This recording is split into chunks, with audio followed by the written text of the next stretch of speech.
తన కుమారుడు శరత్ అరెస్టు పైన స్పందించారు మాజీ మంత్రి ప్రతిపాటి పుల్లారావు. రాజకీయంగా తనను ఎదుర్కోలేక తన కుమారుడు పైన అక్రమ కేసులు పెడుతున్నారని ఆయన మండిపడ్డారు.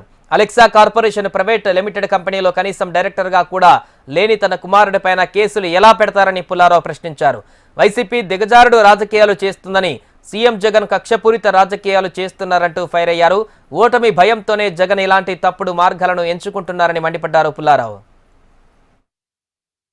ముఖ్యమంత్రి జగన్మోహన్ రెడ్డి రోజు రోజుకి దిగజారుడు రాజకీయాలు చేస్తా ఉన్నారు.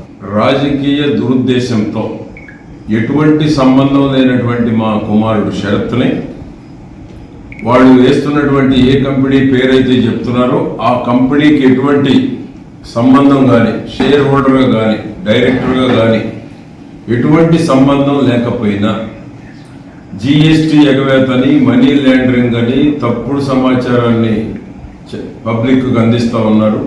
నా మీద బురద చల్లేటువంటి దానికి, మా అబ్బాయి మీద బురద చల్లేటువంటి దానికి గతంలో కూడా ఇన్కమ్ ట్యాక్స్ రైడ్ జరిగితే సంబంధం లేకపోయినా షరత్ పేరే పదే పదే ట్రోల్ చేశారు. ఒక వారం 10 రోజులు ఏ రోజు కంపెనీకి సంబంధం లేదు, కంపెనీలో షేర్ హోల్డర్ కాదు, డైరెక్టర్ కాదు.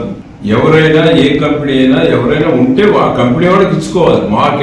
మా కుటుంబానికి ఎటువంటి సంబంధం లేదు. అటువంటిది నా మీద బురద చల్లటానికి, అప్రదిష్ట పాలు చేయటానికి, నాకున్న క్రెడిబిలిటీని దెబ్బతీయటానికి చేస్తున్నటువంటి దుర్మార్గపు ఆలోచన.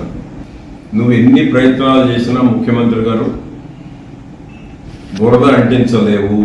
న్యాయస్థానంలో నవ్వులు పాలు కాక తప్పదు. జీఎస్టీ ఎగవేతని, మనీ లాండరింగ్ అని తప్పుడు కేసు బనాయించి అరెస్టు చేసి ఆనందం పొందుతూ ఉన్నారు. అన్నిటికీ కూడా మూల్యం చెల్లించుకునేటువంటి రోజులు దగ్గర పడ్డాయి.